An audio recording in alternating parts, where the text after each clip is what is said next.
Hello Libra, Sun, Moon, Rising, Venus Signs, kamusta kayo? Sana po'y nasa mabuti kayong kalagayan. Welcome back po sa Star Tarot.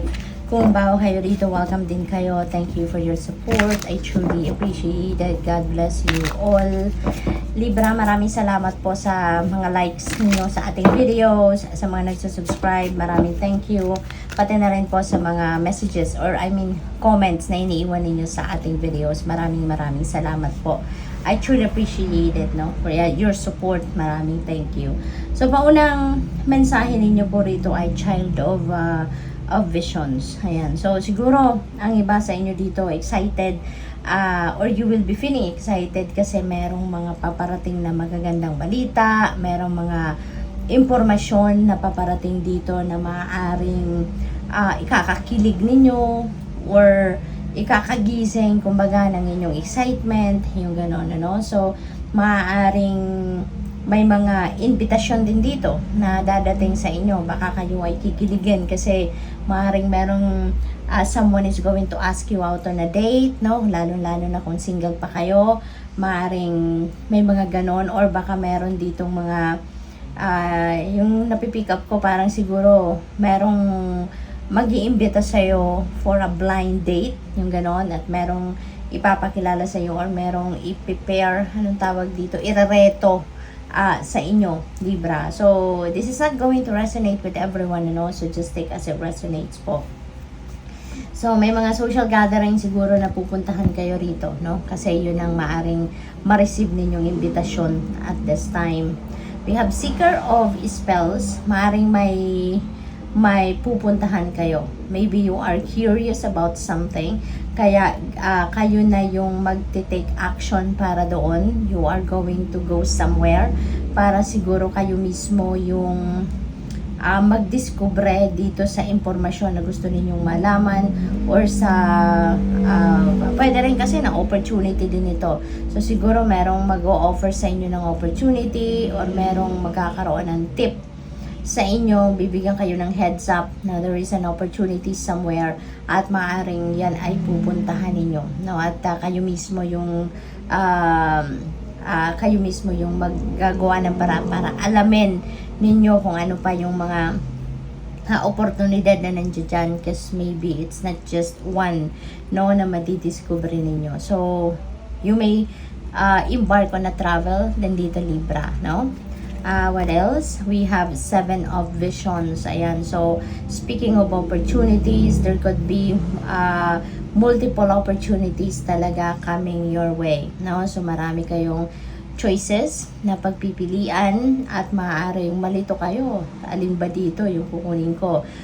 Baka masalawahan ang iba sa inyo, Libra, and maybe siguro mag-iisip kayo na kung pwede sana lahat kukunin mo, no? Pero maaring hindi maaari, 'di ba? Na kunin mong lahat kasi you know, baka hindi mo naman din kayanin at hindi mo din naman mabibigyan ng oras or atensyon ng lahat ng ito, 'di ba? So there are choices that you have to make sa ngayon, Libra. What else? We have Five of Spells. Ayan. So, meron ditong hindi siguro pagkakaintindihan, no? Baka link yan dito sa Seven of Visions energy. Baka may competition, no? Dito sa opportunities na to. Baka hindi lang kayo ang interesado dito sa opportunity na to. At maaring, kung let's say for example, position ito sa trabaho, baka hindi lang kayo yung gustong mag-apply or hindi lang kayo yung nag-apply sa position na yan. Maaaring ganon. So, baka meron ditong mga pagpaparinig, you know, maaaring kung sa work situation ito, baka merong mga parinig, merong mga lipad hangin, kumbaga, na mga patutsada, kumbaga, no, ang ibang katrabaho ninyo sa inyo. So, maybe may mga ganong sitwasyon. So, there could be competition, rivalry, conflict, no, with other people na maaring maranasan ng iba sa inyo rito. We have Ace of Wands. This is really beautiful energy kasi Ace is a new beginning energy. So, meron kayong sisimulang bagong chapter sa buhay ninyo. No? Maaaring ito related ito dito sa Seven of Visions and the Seeker of Spells energy.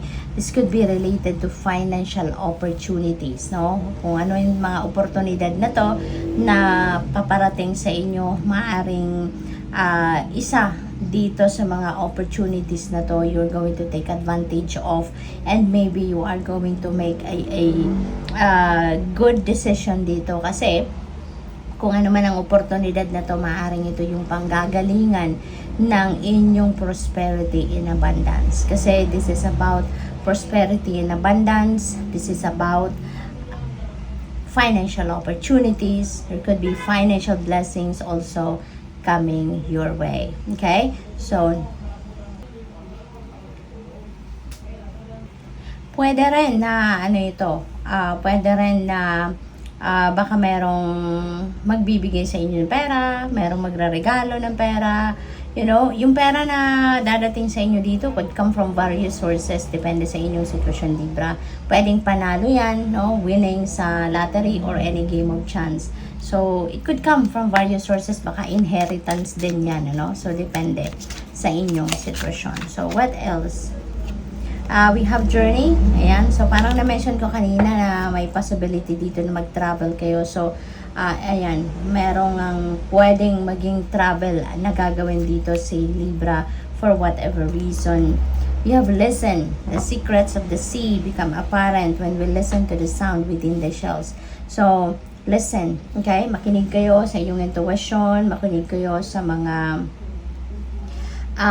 gabay ng Panginoon sa inyo through intuitive messages, intuitive nudges. So, importante na mag-pay attention kayo dyan kasi maaari yan ang guidance na kailangan ninyo sa ngayon on how you're going to navigate your current circumstances. Okay? We have safety. Don't be too proud to go back to shore.